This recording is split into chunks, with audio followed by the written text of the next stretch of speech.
अभी हम इसकी सिर्फ एंट्रीज पास करते हैं, ठीक है।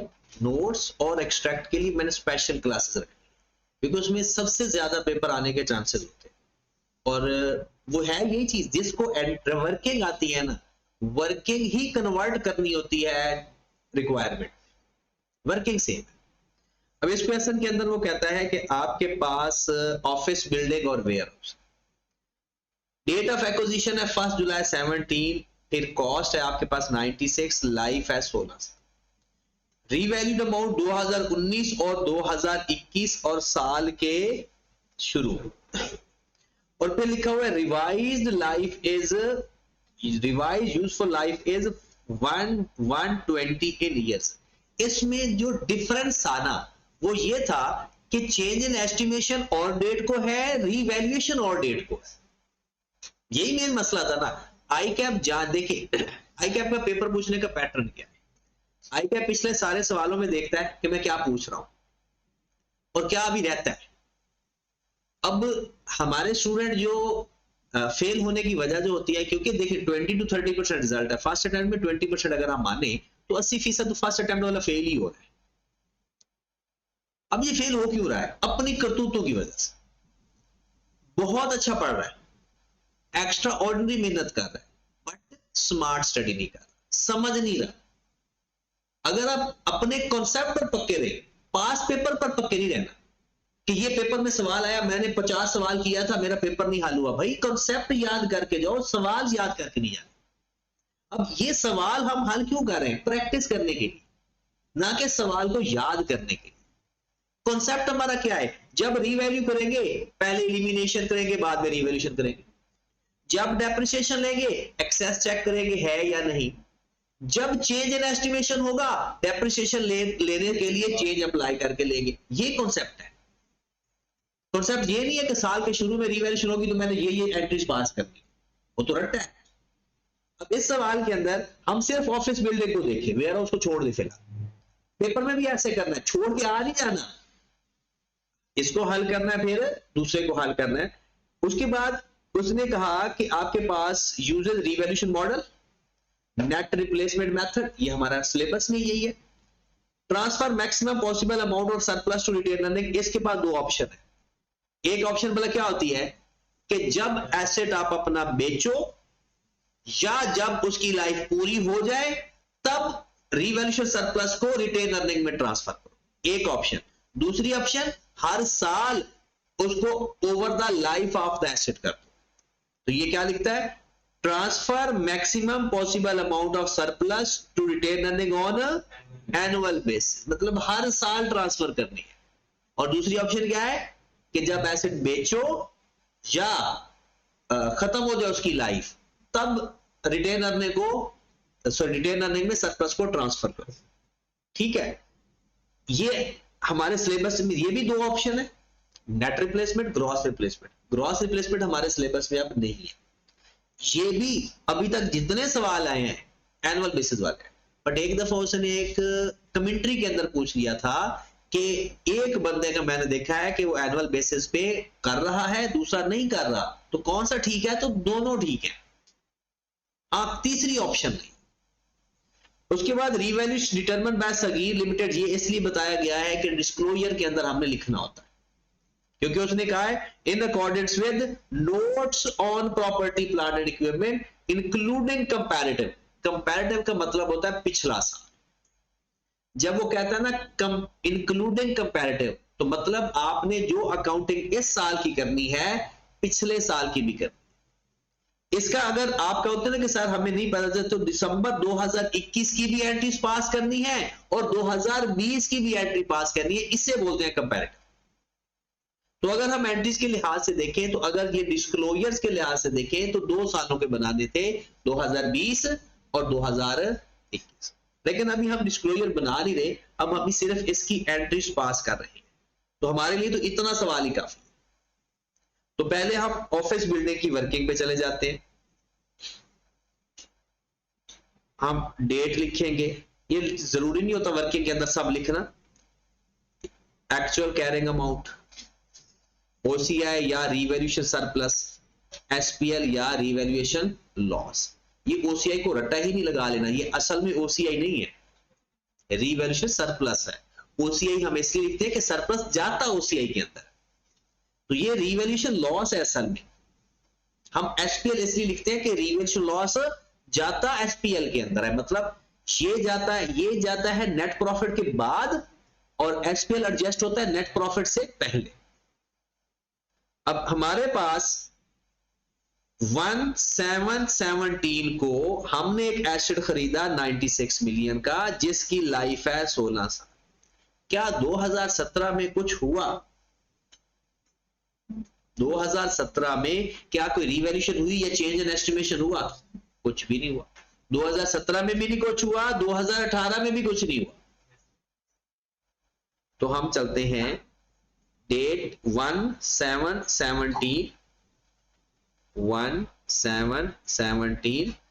कितना है हमारे पास? 96। ठीक हो गया। पहला साल हमारा कब ऐड हो रहा है? 31 दिसंबर 70। 6 महीनों की डेप्शन आ जाएगी। 96 डिवाइडेड बाय कितनी लाइफ है? 16 साल, मल्टीप्लाइड बाय 6/12 कितना आ जाएगा?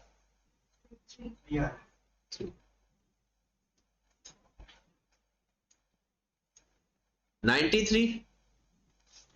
दिसंबर 18 ना रिवैल्यूएशन हुआ ना चेंज इन एस्टिमेशन है, तो क्या करेंगे? डेप्रिसिएट। कितनी डेप्शन आ जाएगी? 6 पॉइंट, पहले 3.1 आ रही थी क्या? जब रिमेनिंग लाइफ ना इसे डिवाइड करते हैं तो फिर आंसर ये आता है। हमारी लाइफ कितना है टोटल? 16 साल।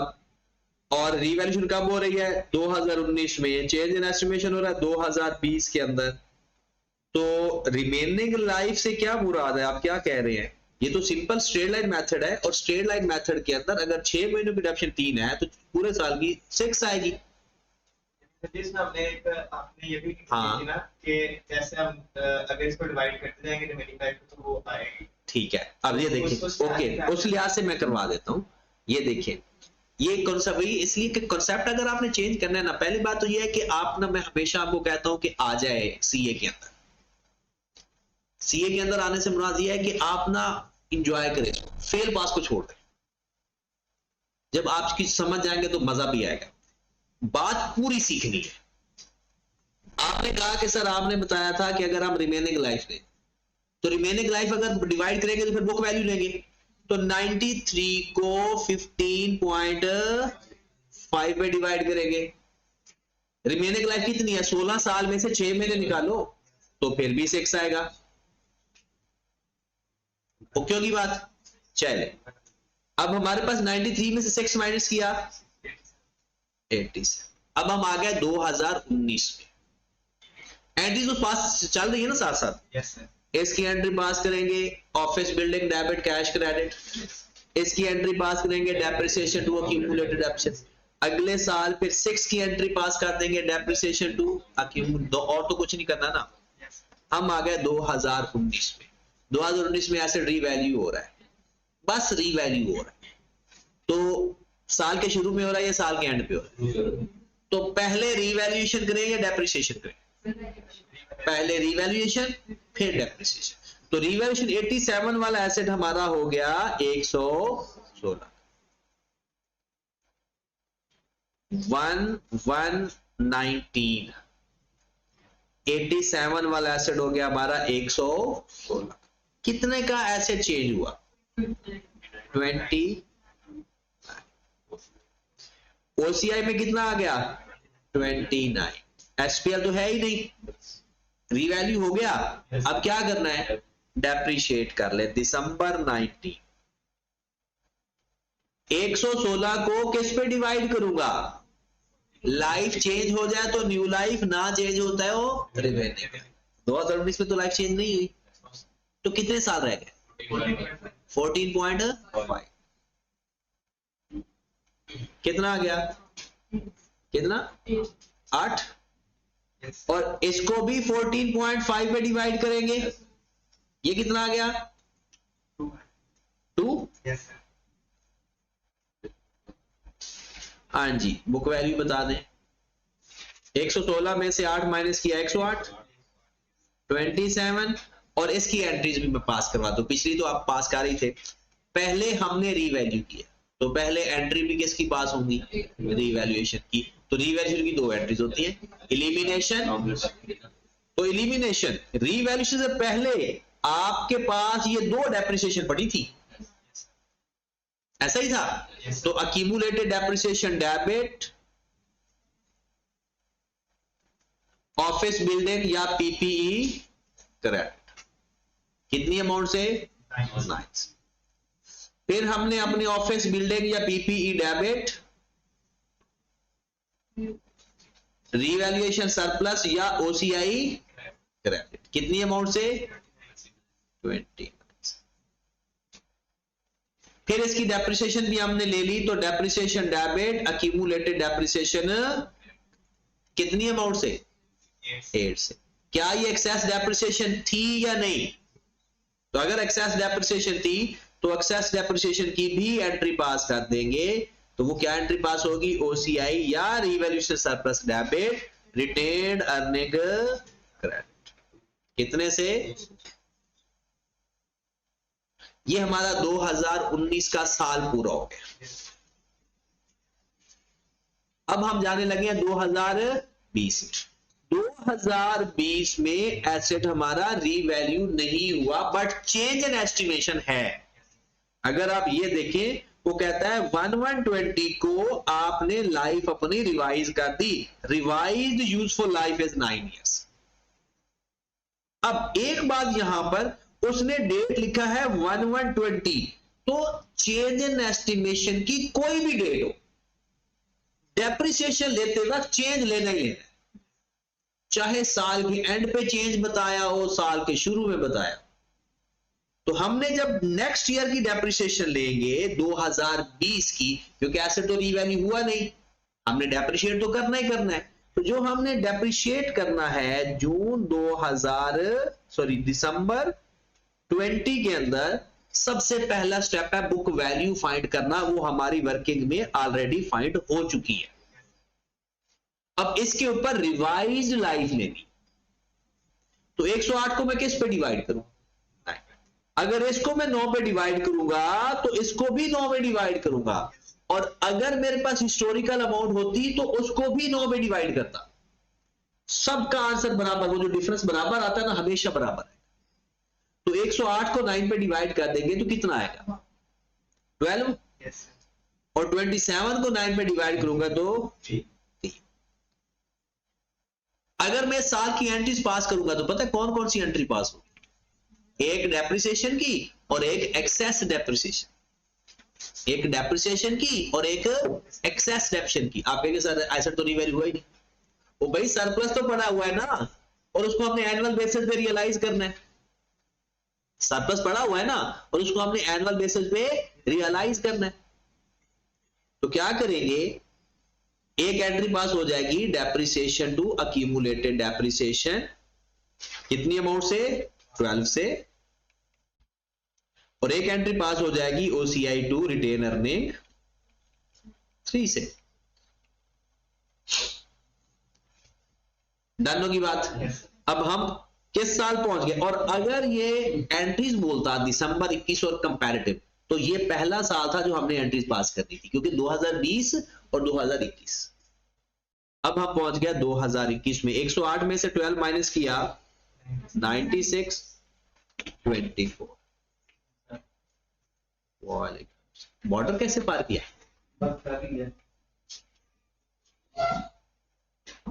ये तो आज मुझे लगता है ऐसे था जैसे वो ना किसी इलीगल तरीके से ना बॉर्डर पार करके जाना। किस किस को वैसे हुआ है, मतलब आपको?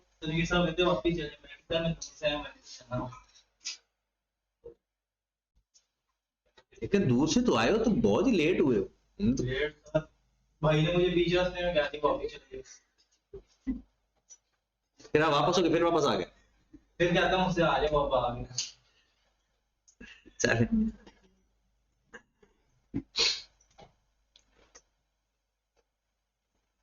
नेक्स्ट। अब हम पहुंच गए 2021 में। ये सवाल वो वाला नहीं था, इसलिए आप लोगों को हमने कहा पता नहीं इतना तो ये सवाल पेपर में तो आए हुए हैं, ये सारे हैं पेपर में ना, सवाल ऐसे ही है, यही सवाल है। वहां पर ना प्रेशर होता है, एक बंदा ना पैनिक होता है, दूसरा नींद पूरी नहीं होती, ये वजह होती है। अगर आप भरोसे में रहे, तसल्ली में रहे ना, तो पेपर तो मैं हमेशा कहता हूं पेपर फेल करना टैलेंट है। अब तो सर जी में पेपर तो कोई क्वेश्चन आसान आ जाए ना तो फिर डाउट होता है कि यार ये भी क्वेश्चन आसान कैसे आ गया, इतना ज्यादा आसान कैसे आ गया। या हमने कुछ गलत सोचा हुआ था। 2021 में 80 हो गया, ठीक है। अब साल के शुरू में रीवैल्यूएशन हो रही है, तो पहले क्या कर लें, रीवैल्यू 121 को 96 वाला एसेट हमारे पास कितने का हो गया, 80 का। कितने से कम हो गया, 16 से। लो जी, आपके पास सरप्लस ही इतना का पड़ा हुआ है कि वो सारे का सारा एडजस्ट हो गया 16।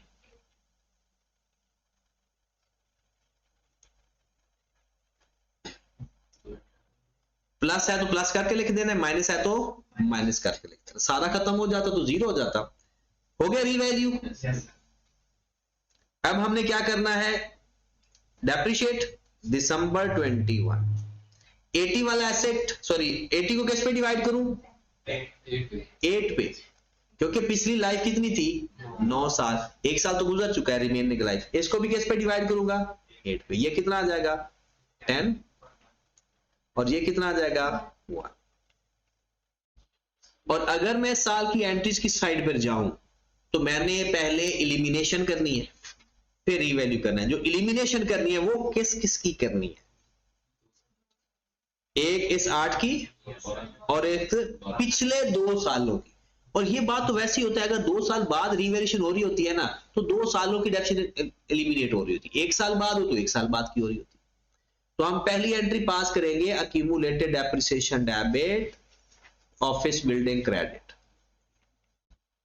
कितनी अमाउंट से, 20 से। फिर एसेट हमने जब रीवैल्यू किया तो एसेट हमारा कम हुआ ज्यादा, ऑफिस बिल्डिंग हमारी क्रेडिट हो गई 16 से, लेकिन ओसीआई ही डेबिट हुआ 16 से, क्योंकि ओसीआई ज्यादा पड़ा हुआ था। पहले ओसीआई खत्म होता तो फिर एसपीएल में जाते। उसके बाद डेप्रिसिएशन टू अक्यूमुलेटेड डेप्रिसिएशन कितने से, 10 से। तो बताओ सरप्लस रियलाइज होगा या नहीं।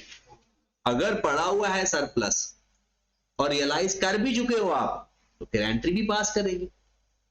तो क्या एंट्री पास करेंगे, OCI debit retain earning credit 1। ये हमारी 2021 के साल की एंट्री, और यहां तक कि हमने एंट्रीज पास करनी। हाँ, अगर आपसे कोई पूछे दिसंबर 2021 में HCA बताएं, हिस्टोरिकल कैरिंग अमाउंट बताएं, तो बताया क्या, बताओ बताओ, हिस्टोरिकल कैरिंग अमाउंट 63, क्योंकि सरप्लस हो तो माइनस करके बताना है और लॉस हो तो ऐड करके बताना। और ये हमें बताना पड़ेगा, डिस्क्लोजर्स के अंदर बताना पड़ेगा। अगर आप देखें बुक के अंदर, यहां पर इसके सॉल्यूशन के अंदर आप एक सॉल्यूशन यहां पर आपको मिलेगा,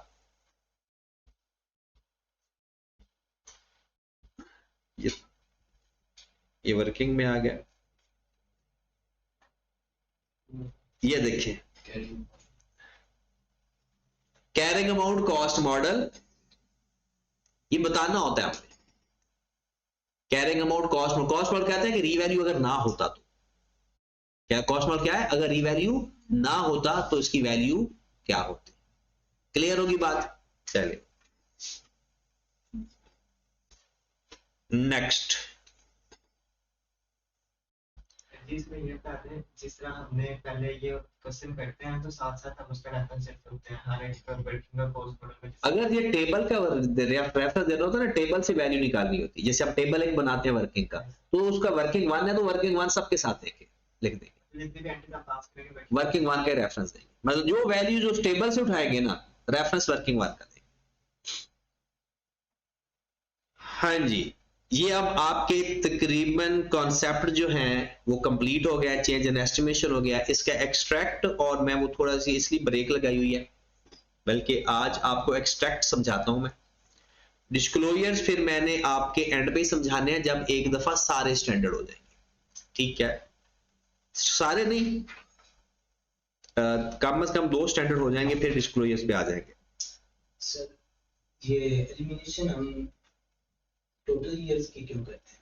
टोटल सर, क्यों? हमारे पास मतलब रिवैल्यूएशन हुई है 1 साल, उसके बाद 2 साल के बाद हमने फिर रिवैल्यूएशन करनी, तो हमने एलिमिनेशन दोनों साल की क्यों किया? देखिए ना, अब प्रैक्टिकली बताऊं अगर, तो ये देखिए, हम अपने बुक्स के अंदर ना जो लेजर्स बना रहे होते हैं ना, एक कॉस्ट का बना रहे होते हैं और एक अक्यूमुलेटेड डेप्रिसिएशन का बना रहे होते हैं, ऐसा ही है। कॉस्ट के अंदर एसेट खरीदना बेचना आ रहा होता है और अक्यूमुलेटेड डेप्रिसिएशन के अंदर क्या आ रही होती है? डेप्रिसिएशन हर साल की आ रही है, ऐसा ही है। मिसाल के तौर पर मैंने एक एसेट खरीदा 100 रुपए का, ठीक है, और पहला साल है मेरा, ईयर 1 है, एंड है उसका, और उसकी डेप्रिसिएशन कितनी आ गई मेरे पास? 10 की। अगला साल है, मैंने अभी कोई एसेट नहीं खरीदा, कोई नया एसेट नहीं खरीदा, तो मेरे एसेट की कॉस्ट कितनी है? क्या 90 हो जाएगी या 100 की 100 रहेगी? बुक वैल्यू चेंज होगी ना, कॉस्ट तो वही रहेगी। और मेरी अक्यूमुलेटेड डेप्रिसिएशन कितनी होगी? In case straight line method है तो पिछले साल की भी 10 रुपए होगी, इस साल भी 10 रुपए होगी, ऐसा ही है। फिर तीसरा साल आ गया, कॉस्ट कितनी होगी? 100। अक्यूमुलेटेड डेप्रिसिएशन कितनी होगी? असल में अगर डेप्रिसिएशन फॉर द ईयर की बात करूं तो इस तरह से होगा कुछ, और अक्यूमुलेट होती है। अब तीसरे साल के बाद मैंने अपने एसेट को किया रीवैल्यू। अब पहले जब मैं रीवैल्यू करूंगा तो मैं उसकी 100 रुपए वाली वैल्यू देखूंगा या 70 रुपए वैल्यू को रीवैल्यू करूंगा? वो देखिए ना, जब मैंने खरीदा था तब वो 100 रुपए का था, तब नया एसेट था, एफिशिएंट था, उसकी वैल्यू 100 रुपए थी। आज 3 साल बाद उसकी वैल्यू 100 रुपए नहीं है, कितनी है? 70 रुपए। तो मुझे किसके साथ जब रीवैल्यू करता हूं, बुक वैल्यू को कंपेयर करूंगा या कॉस्ट को कंपेयर करूंगा? बुक वैल्यू को कंपेयर करता हूं। किसको कंपेयर करता हूं? बुक वैल्यू को। मतलब ऐसा होता है, जो हम आज चला रहे होते हैं ना, हम चला रहे होते हैं 100 माइनस अक्यूमुलेटेड डेप्रिसिएशन 70। अब ये 70 वाला एसेट सपोज दैट हमारा हो जाता है, हम कह देते हैं 80 का, अज्यूम करते हैं, ठीक है। क्या ये बुक्स के अंदर कॉस्ट पड़ी हुई है और अक्यूमुलेटेड डेप्रिसिएशन पड़ी हुई है? बुक्स के अंदर बुक वैल्यू नहीं पड़ी हुई। तो सबसे पहले रीवैल्यूएशन से पहले हम उसको बुक वैल्यू पे लाते हैं। उसकी जितनी अक्यूमुलेटेड डेप्रिसिएशन है ना, वो एसेट से निकालकर उसको खत्म कर देते हैं। मतलब उसको किस लेवल पर लाना है? 70 पे। तो 70 पे लाने के लिए क्या करेंगे? एसेट क्रेडिट कर देंगे और उसकी जो अक्यूमुलेटेड डेप्रिसिएशन का बैलेंस आपने रखा हुआ था साइड पे, अब आपने उसको एसेट में से माइनस कर दिया है ना, अब तो खत्म हो गया। तो हम इलिमिनेट कर देते हैं ये जो 30 का बैलेंस पड़ा है ना, सारा, ये 10B, ये 10B, ये 10B, ताकि हमारा एसेट 70 पे आ जाए। फिर 70 हम कंपेयर कर सके इस साथ की रीवैल्यूएशन से। तो इसलिए जब भी आप कंपेयर करोगे ना, आप अपना हर साल की डेप्रिसिएशन लिख रहे होते हो।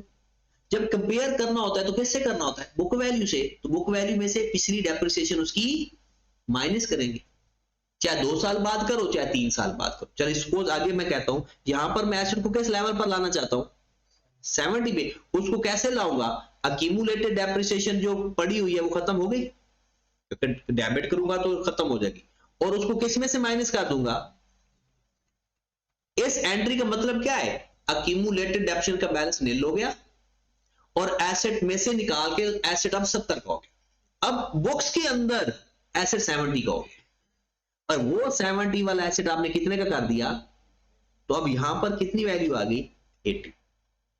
अब आपका एसेट्स का स्टेटस बुक्स के अंदर 80 से चल रहा है, पिछला सब खत्म हो गया, डेप्रिसिएशन भी खत्म हो चुकी है, डेबिट कर दी, बुक्स से निकल गई, और एसेट भी क्रेडिट कर दिया, और जो 10 का डिफरेंस आया था वो आपने सरप्लस में भी ट्रांसफर कर दिया।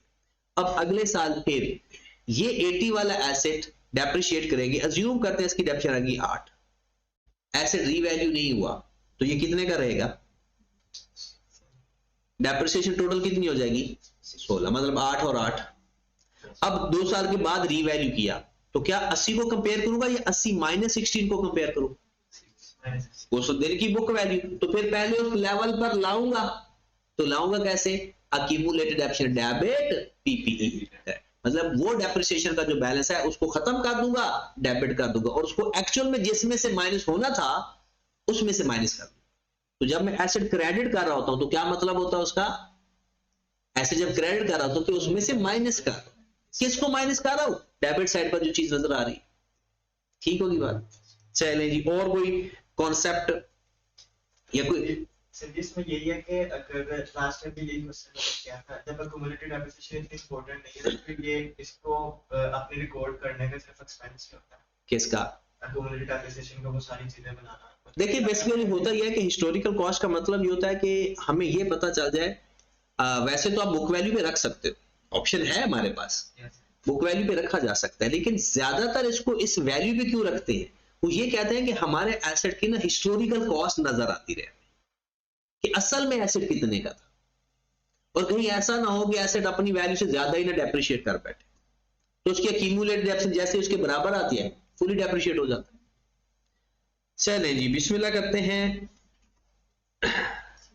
अब कॉन्सेप्ट वाली सारी बातें आपकी कंप्लीट हो गई हैं, तो यानी बाकी डिस्क्लोजर और एक्सट्रैक्ट। तो आज मैं आपको एक्सट्रैक्ट का काम बताता हूं कि एक्सट्रैक्ट कहते किसे,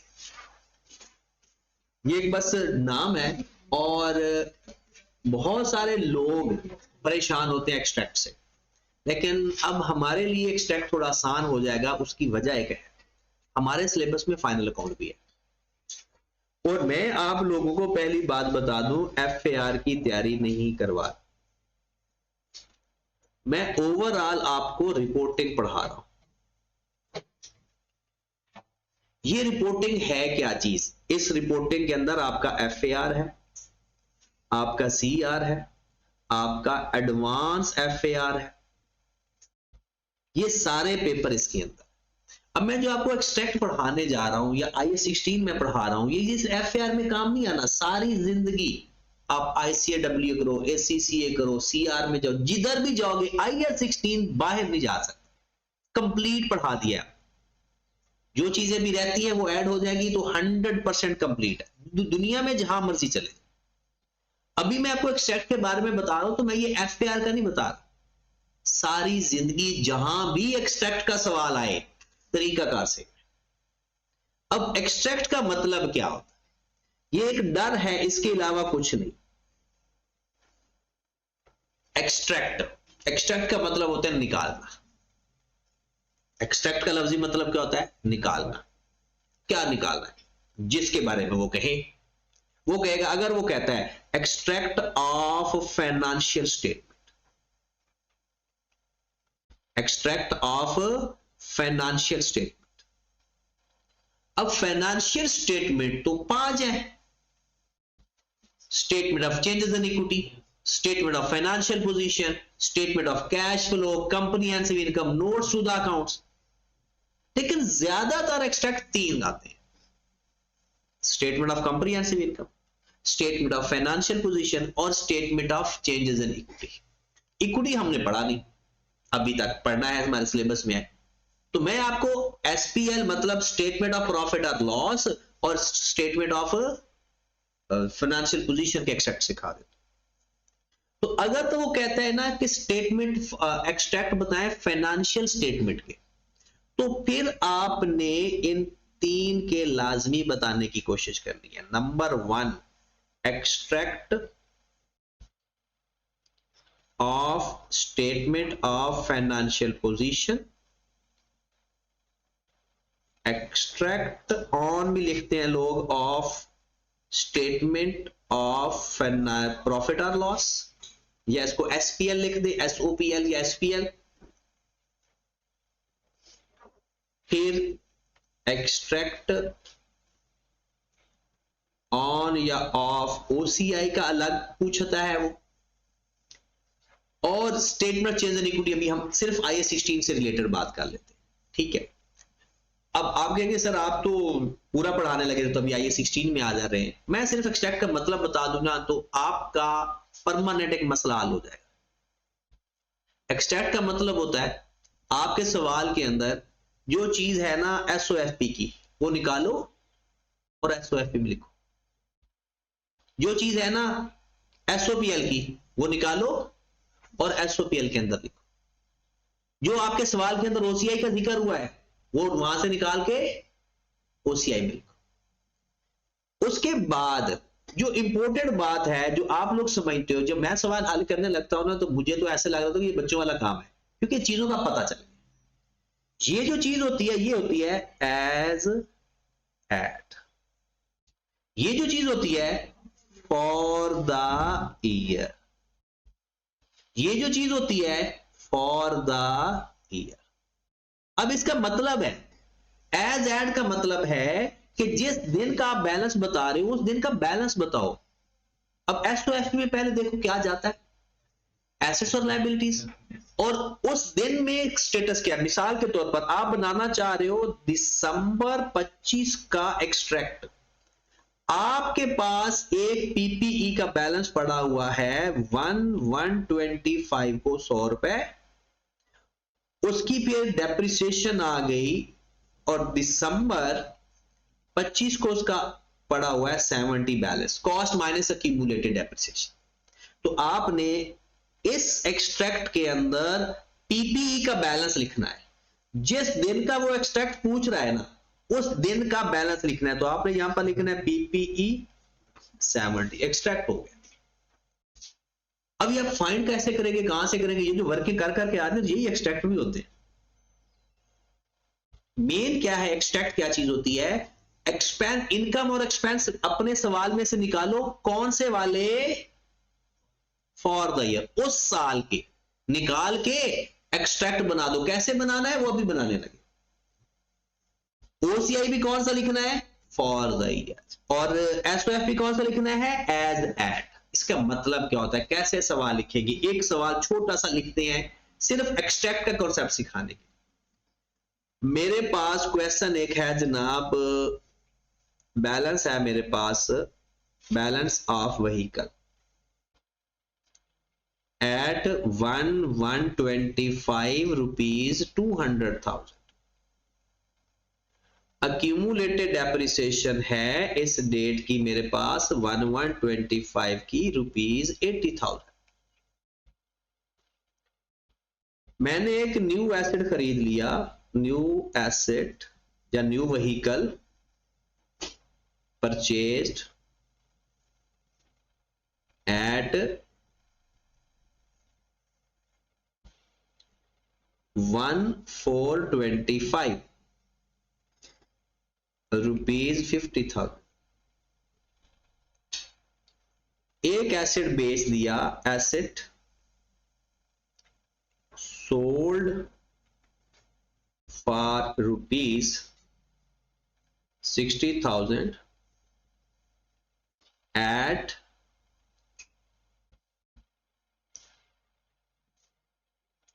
30th June 25, whose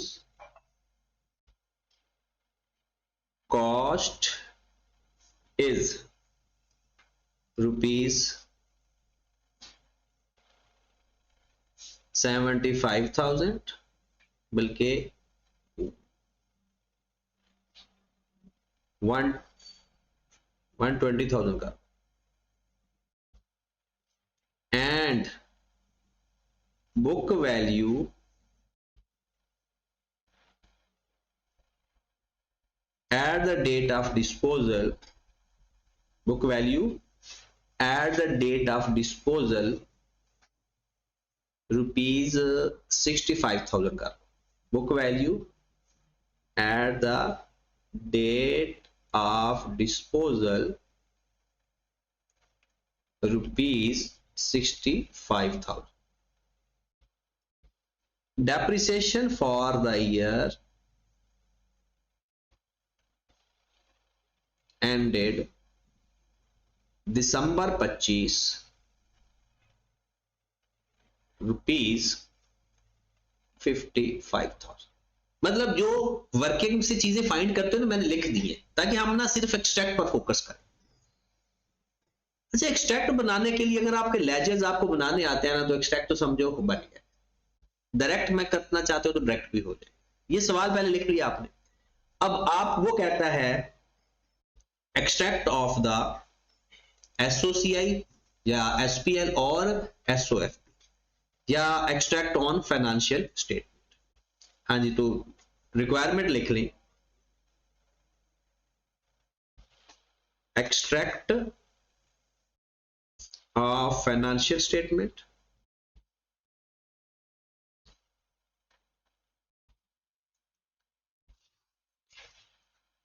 for the year दिसंबर 25। जब उसने कहा ना फाइनेंशियल स्टेटमेंट, तो मतलब आपने स्टेटमेंट ऑफ फाइनेंशियल पोजीशन भी और स्टेटमेंट ऑफ कंप्रीहेंसिव इनकम भी, जो जो कुछ पे स्टेटमेंट आती है वो सारी लिखनी है। कम मिनिमम ये दो तो करनी मिनिमम। हाँ जी, क्वेश्चन अगर आपने लिख लिया तो अब आप थोड़ा सा पीछे वापस चले जाएं। सबसे पहले आपने लिखना है नाम, फिर आपने लिखना है extract on statement of profit और loss for the year ended 31 December 25। क्या ये फॉर्मेट जाना पहचाना लगता है? ये फाइनल अकाउंट है हमारा, और अब तो हमारे सिलेबस में भी है। सिर्फ क्या मैंने इसमें एक्स्ट्रा चीज क्या ऐड की? अब एक्सट्रैक्ट ऑन का मतलब, अब ये तो होता है sale minus cost of sale less other expense add other income, वो होता है प्रॉपर एसपीएल। इस एक्सट्रैक्ट का मतलब है अपने सवाल में से जो चीजें इसमें से आती हैं सिर्फ वो निकाल लो। तो क्या निकालेंगे? इनकम और एक्सपेंस। आप अपने सवाल में से जितनी आपको इनकम नजर आ रही है इनकम निकालो, जितने आपको एक्सपेंस नजर आ रहे हैं एक्सपेंस निकालो। अब जरा तसल्ली से सवाल के अंदर इतना आपको आइडिया हो जाएगा जब हमारा सेशन पूरा होगा कि इनकम क्या है और एक्सपेंस क्या है। क्या जो एसेट खरीदा है वो हमारी इनकम एक्सपेंस है? तो अगर इनकम या एक्सपेंस होगी या तो डेप्रिसिएशन फॉर द ईयर होगी, या गेन ऑन डिस्पोजल या लॉस ऑन डिस्पोजल, और तो कुछ नहीं हो सकता ना। या कोई इंटरेस्ट आ सकता है या कोई रिपेयर आ सकता है। मतलब अपने सवाल में से क्या चीज निकालनी है? इनकम और एक्सपेंस, और वो भी सिर्फ और सिर्फ दिसंबर 2025 के साल के। आगे पीछे भी इनकम एक्सपेंस गिवन है तो उसको भी छोड़ देंगे। अपनी वर्किंग करना चाहते हो, डायरेक्ट लिखना चाहते हो, जहां से भी करो, आपने अपने सवाल में से निकालना क्या है? फाइनेंशियल एसपीएल का एक्सट्रैक्ट, मतलब इनकम और एक्सपेंस। अब हम क्या देखेंगे? हम देखेंगे कि अच्छा हमारे पास ना एक तो डेप्रिसिएशन फॉर द ईयर है, ये है हमारा एक्सपेंस। Yes sir. ये तो अभी मैंने लिख दिया, तो क्या फाइंड करना आती है? तो फाइंड कर लेते। 65,000 वाला एसेट 60,000 में बेच रहे हो, 65,000 वाला एसेट 60,000 का बेच रहे हो, या गेन या लॉस ऑन डिस्पोजल फाइंड करना आता है? जैसे नॉर्मल आपकी वर्किंग होती है, आप लेजर बना लो, जर्नल एंट्री पास कर लो, जैसे भी आता है। तो सिंपल एक्सट्रैक्ट का मतलब क्या है कि एसपीएल के एक्सट्रैक्ट में आपके सवाल में, अब क्या ये IAS 16 का होता है एक्सट्रैक्ट? वो भाई एक्सट्रैक्ट हर ट्रांजैक्शन का होता है। सपोज दैट आपने रिपेयर के एक्सपेंसेस पे किए, तो रिपेयर क्या है? एक्सपेंस, तो ये भी एक्सट्रैक्ट है। एक्सट्रैक्ट का मतलब ये है, एसपीएल के एक्सट्रैक्ट का मतलब, अब आप लोगों ने कभी नहीं कहना कि IAS 16 में, ये आप FAR 2 पढ़ रहे हो, आपने दुनिया में कहीं भी अकाउंटिंग पढ़ रहे हो, अगर वो कहता है इस क्वेश्चन के मुझे एक्सट्रैक्ट बनाकर दे, एसपीएल के एक्सट्रैक्ट सिंपल आपने देखना है कौन कौन सी इनकम है, कौन कौन सा एक्सपेंस। तो ये आपने फॉर लाइफ के लिए अब पक्के हो जाना है कि एक्सट्रैक्ट क्या है। तो अगर ये भी देखना है एक्सट्रैक्ट बनाना किसका है, एसपीएल का है तो इनकम एक्सपेंस निकालेंगे, और एसओएफपी का है तो एसेट्स और लायबिलिटी, और अगर ओसीआई का है तो revaluation surplus for the year, उस साल का सरप्लस। लॉस नहीं, लॉस तो एसपीएल में जाता है, सरप्लस। अब हमारे पास क्या अमाउंट आ गई? यहां पर हमने लिखना है रुपीस, जितने साल होंगे सारे साल लिख देंगे, ठीक। हाँ जी, हमारे पास क्या आ जाएगा? सबसे पहले हमने यहां पर लिखना है, हेडिंग देनी है, तो ऐसे ही है ना? यस। अच्छा, हम इसको अदर क्यों लिख रहे हैं, और कौन से होते हैं? एसपीएल के अंदर अदर एक्सपेंस मैंने लिख दिया ना हेडिंग में, फिर और कौन से एक्सपेंस होते हैं? जो cost of sale cost of sale वाले, ओपनिंग स्टॉक प्लस वो डायरेक्ट एक्सपेंस होते हैं, और ये अदर एक्सपेंस होते हैं। तो डेप्रिसिएशन किस में जाएगी? हेडिंग देंगे डेप्रिसिएशन फॉर द ईयर। कितनी अमाउंट? 55। कोई और एक्सपेंस है? लॉस ऑन डिस्पोजल कितने का? कोई और एक्सपेंस है? कोई गेन हो, खत्म, एक्सट्रैक्ट बन गया। तो एक्सट्रैक्ट क्या है? इनकम एक्सपेंस निकाल के लिखना। और ये कोई आई16 का एक्सट्रैक्ट का नहीं है। एक्सट्रैक्ट किसी भी सवाल में होता है अगर जो वो कोई सैलरी पे की हुई है इधर आएगा, कोई बैड डेट्स बताए हुए हैं आएगा इधर, कोई स्टेशनरी एक्सपेंस बताया गया आएगा इधर। हर तरह का इनकम और एक्सपेंस एसपीएल में आएगा। ना इसका टोटल करना है, ना इसका नेट प्रॉफिट फाइंड करना है, ना इसको बराबर करना है, खत्म, लिखना है बस। ये एक्सट्रैक्ट कंप्लीट हो गया सवाल। अब स्टेटमेंट ऑफ फाइनेंशियल पोजीशन का एक्सट्रैक्ट, नाम लिखेंगे, extract on statement of financial position as at 31st December 25, as at। अब स्टेटमेंट ऑफ फाइनेंशियल पोजीशन में हमें क्या पता? नहीं पता क्या क्या आता है। एसेट सारे, और फॉर द ईयर नहीं, एज एट, इस दिन कितनी वैल्यू के पड़े, कोई लायबिलिटी है, कोई लोन है, कोई कैपिटल है, जो यानी तीन चीजें, एसेट्स, लायबिलिटी, इक्विटी।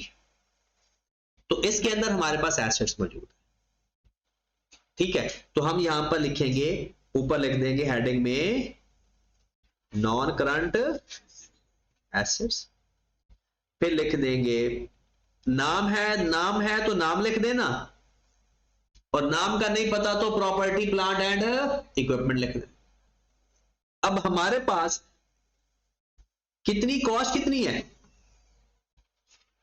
कॉस्ट, कितनी है? देखें, इसको करने के लिए दो तरीके हैं, डायरेक्ट और लेजर बना लो, या डायरेक्ट लिख दो या लेजर बना दो। देखिए आपके पास साल के शुरू में कितना था, अभी एसेट की तरफ जाए, एसेट लेजर दिमाग में है ना, खरीदेंगे तो प्लस, बेचेंगे तो माइनस। कलर चेंज कर लेते हैं ताकि आपको चीज समझ लगे। ये तो ज्यादा ही हो गया।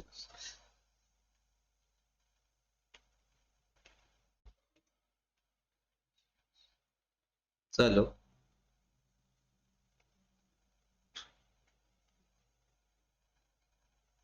हाँ जी, 2 लाख कहां पर पड़ा था हमारा? साल के शुरू में। उसके बाद खरीदे कितने एसेट? 50,000 का खरीदा प्लस, बेचे कितने? कॉस्ट उसकी देखनी है, कॉस्ट 1,20,000, और जो खरीदने प्लस, जो बेचे हैं माइनस। तो हमारे पास क्या चीज आ जाएगी? कॉस्ट का कैरी डाउन। कॉस्ट आ जाएगा दिसंबर 25। समझ लगी? तो यहां या तो लेजर बना लेंगे या सिंपल कॉस्ट लिख लेंगे। कितनी आ गई? 1 लाख, और लेस कर देंगे। तो यही होता है ना, कॉस्ट माइनस एक्यूमुलेटेड एक्शन, चाहे डायरेक्ट कर लें या इस तरह से लिखकर कर लें। अब जितनी पिछली एक्यूमुलेटेड एक्शन पड़ी है प्लस इस साल की डेप्रिसिएशन माइनस डिस्पोजल की डेप्रिसिएशन, याद है ना? या तो ऐसे कर लिया करो, brought on depreciation accumulate disposal की एक्यूमुलेटेड डेप्रिसिएशन कैरीड ऑन। ये कैरीड ऑन उठा लेंगे। Accumulated depreciation for the year कितनी है? पहले जो साल के शुरू में कितनी पड़ी है? 80,000। इस साल की 55,000, तो प्लस कर दें माइनस जो डिस्पोजल की एक्यूमुलेटेड डेप्रिसिएशन है। डिस्पोजल की एक्यूमुलेटेड डेप्रिसिएशन पता कितनी है? 1 माइनस 65 कितना आ जाएगा? 55,000। तो चलो, तो फिर वही रही। चलो 55 ही प्लस करेंगे, 55 ही देखें, ब्रॉड ऑन 80 है, डेप्शन फॉर द ईयर 55 है, और जो डेप्शन डिस्पोजल की है वो भी कितनी आ रही है 55, तो कैलकुलेट कितना आ जाएगा 80।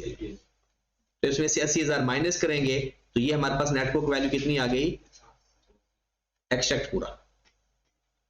अगर कोई लायबिलिटी पड़ी होती साल के एंड तक कि इतनी लायबिलिटी स्टिल पड़ी हुई है वो लिख देते, कोई इक्विटी का बैलेंस होता वो लिख देते, एक्सट्रैक्ट बन गया। तो एक्सट्रैक्ट किसी एक टॉपिक के नहीं है। अब फॉर लाइफ एक्सट्रैक्ट आपको समझ लग जाने चाहिए। मिसाल के तौर पर आपके पास एक क्वेश्चन के अंदर पड़ा हुआ है account receivable 1,10,000, allowance for bad debts 2,000 और बैड डेट्स 3,000। और अगर आपसे कोई पूछता है ना कि एक्सट्रैक्ट बनाए तो पहली बात एसपीएल के अंदर क्या चला जाएगा बैड डेट्स, और एसओएफपी के अंदर क्या चला जाएगा account receivable minus allowance for bad debts, तब ये एक्सट्रैक्ट बन गया। हर सवाल यदि हर पेपर के अंदर चाहे आप एफआर का पेपर दोगे आगे जाकर सीआर का पेपर दोगे, एक्सट्रैक्ट बनाना कोई ना कोई जरूर आएगा, किसी ना किसी टॉपिक का जरूर आ जाएगा। तो लोग परेशान हो जाते हैं सर एक्सट्रैक्ट का सवाल आ गया। भाई एक्सट्रैक्ट का सवाल दुनिया का आसान तरीन सवाल होता है, इसमें आप फेल नहीं हो सकते, पूरे नंबर चाहे आए ना है फेल नहीं हो सकते। उसकी वजह क्या है कि इतनी चीजें मिल जाती हैं बगैर कैलकुलेशन के कि आधे नंबर आ जाए। ठीक है, तो एक्सट्रैक्ट वाला मामला हमारा कंप्लीट हो गया। अब हम इसके क्वेश्चन करेंगे जरूर, बट आपने जो कल के लिए काम करना है ना वो मैं ना आपको ना क्वेश्चन ढूंढ के फिर आपको ग्रुप में शेयर करता हूं कि वो वाला सवाल जो मैं बताना चाहता हूं। वैसे तो आप ना हम फ्री हैंड हो गए हैं, ऐसे ऐसे सवाल करेंगे कि एक दफा तबीयत इंशाल्लाह सही होगी। क्योंकि मैं चाहता हूं, देखिए मैं पहले बता सकता हूं, पहले बता दूं फिर वो आप लोगों की ना ग्रूमिंग नहीं होगी। मैं आपको इस तरह से तैयार करने की कोशिश कर रहा हूं कि पेपर सारे का सारा आपको ना आता हो और आप पास हो। ये अगर ट्रेनिंग हम कर लेना तो सीए के अंदर आप फेल नहीं हो सकते कि जो आपको पेपर ना आता हो उसमें से अगर आप पास कैसे हो। तो उसमें जो सवाल मैं आपको देता हूं ना बस हिम्मत करके करते रहना। ये नहीं कहना कि आपको अकाउंटिंग मुश्किल लग रही है, वो मैं खुद लगवा रहा हूं। अगर मैं आपको चाहूं ना, मैं अगर खुद चाहूं तो सारे लोग जहां पर पूरे पाकिस्तान में मैं मशहूर हूं। वजह अगर मैं आपको सवाल करवाने से पहले ही सब कुछ बता, फिर जो आप सवाल करोगे आपका हो जाएगा। आप ये समझोगे कि सर तो बहुत ही अच्छा पढ़ा रहे हैं, लेकिन मैं तो आपको बताकर भेज रहा हूं। अच्छा पढ़ाना यह है कि पहले आपको उस बेसिक कॉन्सेप्ट अब खत्म हो गए, अब क्या है अंग्रेजी की अंडरस्टैंडिंग, अब वो फिर आपको थोड़ा टाइम लगेगा। ओके जी।